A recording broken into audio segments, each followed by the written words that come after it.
Let's begin. Let's begin our tale with cheer. Ancient wonders drawing near. Brave Prince Rama, calm and true, has many noble deeds to do.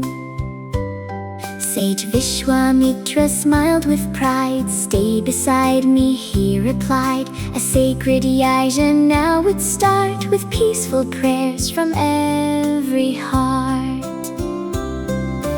Holy chants filled all the air. Hope and faith were everywhere. Rama and Lakshmana stood nearby, watching with a careful eye. Maricha and Subahu were demons causing fear everywhere. Suddenly, with thunder loud, dark clouds gathered like a crowd. Maricha came with Subahu too, trying to stop the sacred work they knew.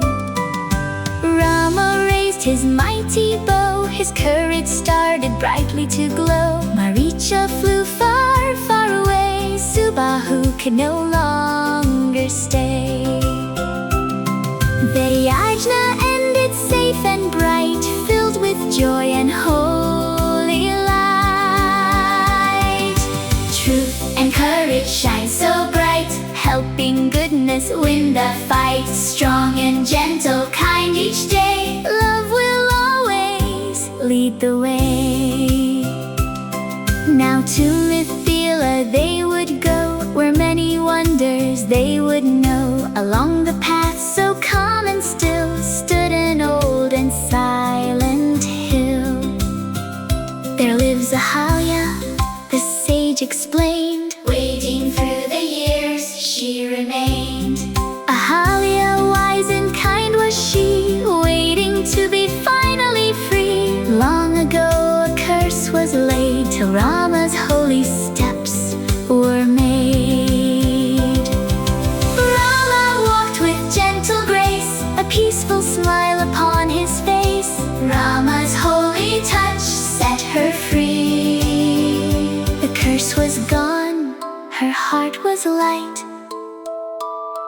She thanked the Lord with pure delight. Sages praise this joyful day as they continued on their way. Mithila's gates are now in sight, a bow of Shiva strong with might. Who can lift that mighty bow? We'll find out